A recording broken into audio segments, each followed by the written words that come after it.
Okay. So Ernest has been a very close friend since the early 70s.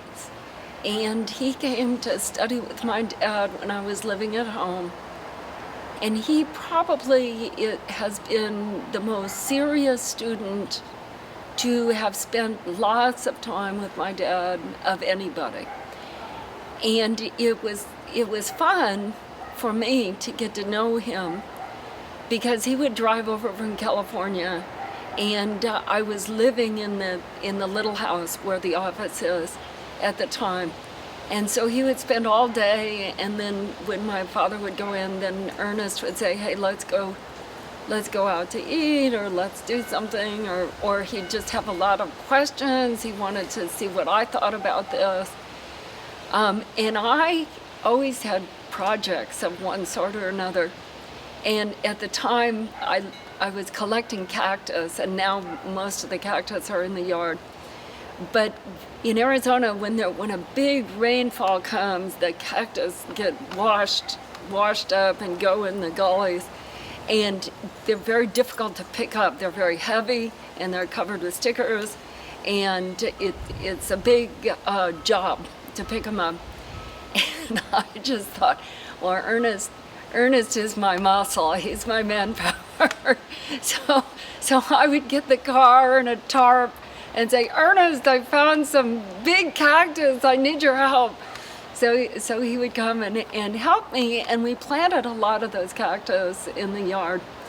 And in exchange, then I would offer a lot of my time for him so that he could ponder his ideas about how the brain worked and the chemistry, and he would want me to go into hypnotic states so he could measure various things or record the session with my father, and then ask me afterwards, what was it like for you? So I was not that serious of a student at that stage of my life. I was in my early 20s, and so there was a lot of students coming in, and I felt like, well, I'm with Dad all the time. I can ask all my questions. I don't need to spend my recreation time studying his stuff. I was much more interested in studying nursing at the time. But because Ernie did favors for me, then I did favors for Ernie. And I think really that helped me in my growth phase of beginning to recognize that what Dad was teaching was really very different than what other psychiatrists, what other hypnotherapists, what other people who are interested in hypnosis. I think really Ernie is the one who enlightened me that this is not an average, ordinary approach. It's something very different. And Ernie's strength is he has a background. He was a pharmacist and he was a chemist, and so he was very deeply interested in the physiology of the body and how different behaviors and thoughts and actions could influence the body chemistry, and not only the chemistry itself, but the genetic aspects of it, the growth process, what's activated in the brain, and what's as he puts it, what's lighting up, and what's not so prevalent at the time. And so he's been interested in that for an extremely long time. And he's a very brilliant man. And so when you put that long, dedicated study into those specific areas, he's really advanced far further than most people advance in a lifetime. And it's been a real pleasure for me, a real joy to be able to continue to grow, to recognize that my father actually was somebody really special, which I didn't really recognize or appreciate as a teenager or as a young adult, to recognize that in my own family, in my own household, and to then begin to explore my own path as a professional, because I went into nursing, and over 10, 15 years, came to really appreciate how much I knew that the other bright students didn't know, or how my area of interest was a little skewed from the rich background that I came from, and from the opportunity of discussing ideas and really thinking through, sitting down with people like Ernest Rossi, and him specifically. He's like a brother to me, more than anyone else, really.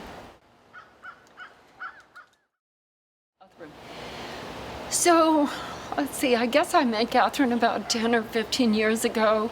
When Ernest got married to her, I didn't know her before that. And she and I really got to know each other when we were working together on the copyright problems. When my father did his works with Ernest Rossi, there was some copyright complications that resulted in the books not being available for about, at least 10 years or more. And my father had died just right after the books were published. And so I had worked with Ernie trying to clear up these copyright issues and to get them into publication, and neither he nor I, nor working together, were successful at it. And then Ernest married Catherine, and we were still struggling with these copyright issues. And then I just decided, Ernest, we're gonna join hands, and we're gonna follow through, and we're gonna get a copyright release so these works can be published again. And Ernest just said, oh, my wife Catherine is the perfect person for you to work with. And he was right.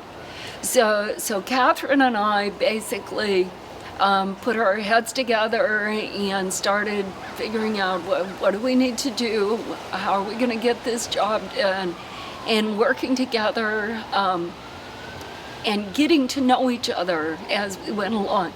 It was a very difficult struggle, and we eventually, I guess it took us almost 10 years to do it, and we worked together. And by the time we finally got that particular job done, I felt like I really knew her very, very well and appreciated her from the inside out. She's a strong person. She's dedicated and a hard worker and a just person. And so every time I would get frustrated and upset and angry, she would be able to calm me down in a very appropriate, reasonable way and get me thinking again, okay, we've got some more steps on this journey to take. And to be very, very truthful, I don't think that I could have done it alone. I know I couldn't have done it alone. I don't think I necessarily could have gotten the release on the copyrights even with Ernest's help. But working with Catherine, she was able to provide that happy outlook, that smart, very appropriate way of thinking through and saying, okay, you're upset now, but let's keep our eyes on where we're going. And I remember one meeting we had where I was angry and had a little tantrum about it.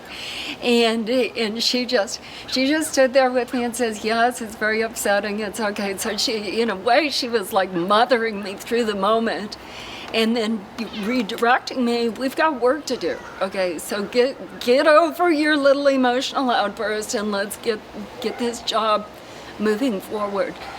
But that experience was really phenomenal as a way of getting to know Catherine, as working together as a professional, and in joining a friendship with depth that I don't think I've ever experienced beyond. So she and I, so that was about, I don't know, 7 or 8 years ago that we finally got the release and started working with the Erickson Foundation to have the collected works published. And there's been some frustrations and difficulties with that as well, but she's, our friendship bolsters us now. So every time we find, oh, there's a question or a concern, we've got each other to lean on, and that has extended so far beyond the collected works, which is where it was initially balanced on the collected works.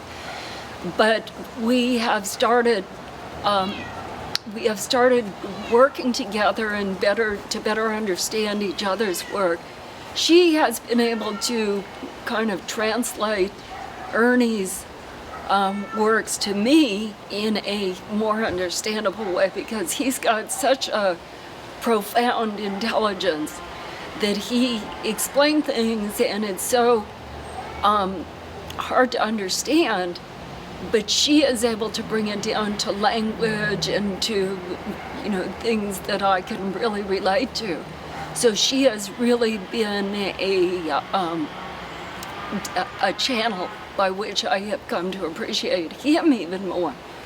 But most important, beginning to work with her and enjoying her friendship and finding ways that she and I can also share our work together and grow as professionals individually, because we're kind of on parallel paths where she's going this way and I'm going this way, and kind of Ernie is kind of all over, you know, embracing. But with her steadfast, calm, good nature, we are finding ways to pull our parallel paths into more unity and harmony that we can share with others. And that's really, really one of the greatest joys professionally that I've had.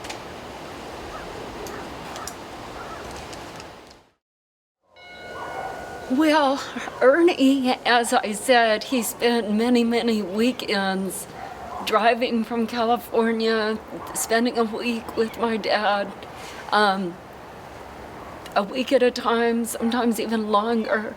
Very intense studies, very, I guess, very meaningful to him in terms of his whole life path.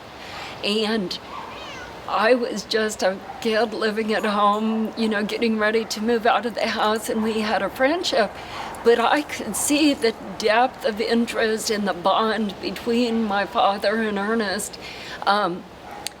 The fascination that Ernest had with my father's stuff, and the appreciation, the dedication of the two of them working together. It was in many ways as if my father had found a colleague that he could really relate to and ask the questions and work through together. And so it doesn't surprise me that Ernie had a real emotional reaction when he went back to visit. And when I was living at home, I was spending a lot of time in the little house. There's a bedroom there. If I was not home, Ernest could have the bedroom.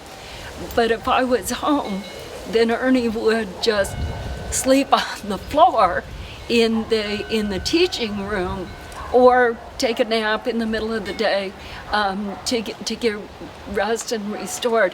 And one of the things that Ernie was really intentionally focused on at that I remember was how to really restore the mind and body through a short interval of sleep. That's one area of focus that he had at the time, and still had a sustained focus even now. When you go to bed, you want to get your body and mind in a place where you really restore your cells, restore, you know, your physical being to the best that you can be, and at the same time that you open the door to creative energy. And so for him to come back to visit my dad's office and to walk in and to be there in that space would have necessarily brought him back to all those feelings of learning and all the emotional and physical connections and emotional, psychological connections that he had. I can just see him lying on the floor, resting, enjoying the moment, getting into the moment.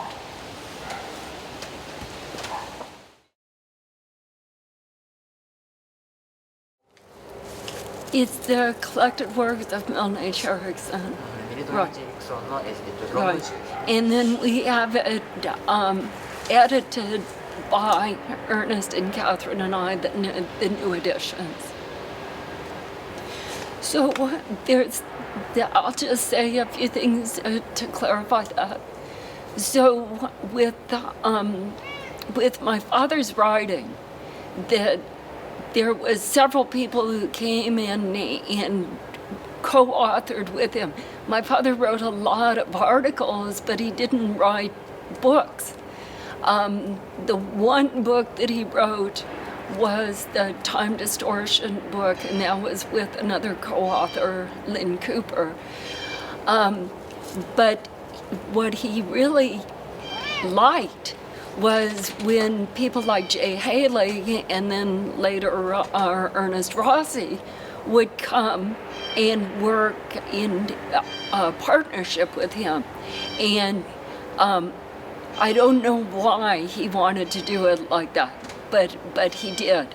So he had, Jay Haley was the first that came and looked at the papers and began to put it together and studied with my dad and created, 2 or 3 or 4 volumes of work that are co-authored with Jay Haley and Milton Erickson. And then Sid Rosen did his book, My Voice Will Go With You, which really, Sid Rosen came and studied with Dad and went home and wrote and came back and studied and went home and wrote. And it was a really long interval of time that Sid was working on that book. And Sid is down as the author, but it's really a collaborative work. And then Ernest Rossi came along, and Ernie was only interested in collaboration. And since my dad was really interested in collaboration, they began to take all these old articles that he had written out of the file cabinet, and Ernie would say, I want to better understand what's going on with this, and I want to annotate it and explain it and teach people what it is that you're doing in this particular work. And so since Ernest was working with Dad over a long interval of time, they really explored, I won't say most of the papers, but a great many of the written works that my father had already done and expanded upon them, because Ernie wanted to understand it in a deeper way and in a more modern way than when it was written, because some of my dad's works were written back in the 30s. So one of the things that Ernie did is he really pulled together all these older works, the articles that had appeared in multiple different journals, and amassed them into a number of books, and where they would talk about the topics with the knowledge that was current in those years. Now, of course, we're talking about in the 70s. And since then, after we finally got the release of the copyrights that we had worked so hard to get, we made the decision that what we wanted to do was we wanted to pull all of those works, optimally everything that has been written by my dad, into a single collection of collected works. So Ernest and Catherine Rossi and I have worked together to create this 16 volumes, which starts with the old papers, has the updates that were done with my father, and then carries it on to what is known in modern science and modern thinking. So our intention was, and still is, to amass all of Erickson's written works. It's not probable that we'll ever get that, because different authors like Sid Rosen, he owns the copyright to some materials. So we have diligently worked in getting all of the papers amassed that we can. And in addition, there are still papers that are not yet published that we have to work with. But the whole thought was we wanted everything in a series of collected works so the serious student could turn to that source of primary material. So I have another thing that I want to say about the Rossis, and that is that the real joy of working together with the Rossis is that they're easy to work with, they're serious, they're intelligent, they're exploratory, and they're very respectful of the ideas of the people around them, including me. So we are able, I mean, all professionals, not just me, but all professionals, and they're able to listen with a very open mind and take that information and pull it together and explore it for the value that it has, and integrate that material and come up with this happy, energetic enthusiasm, the joy of continuing to learn. And that's what I really most appreciate about them, is that they seem to run on this energy of joy and seem to be able to pull it out of the people around them, the professionals around them, including me. And so working with them is not working with stuff I already know, but working with stuff, building on, going beyond, exploring on into the future. So there's this ongoing growth horizon, and that's what I really enjoy about them.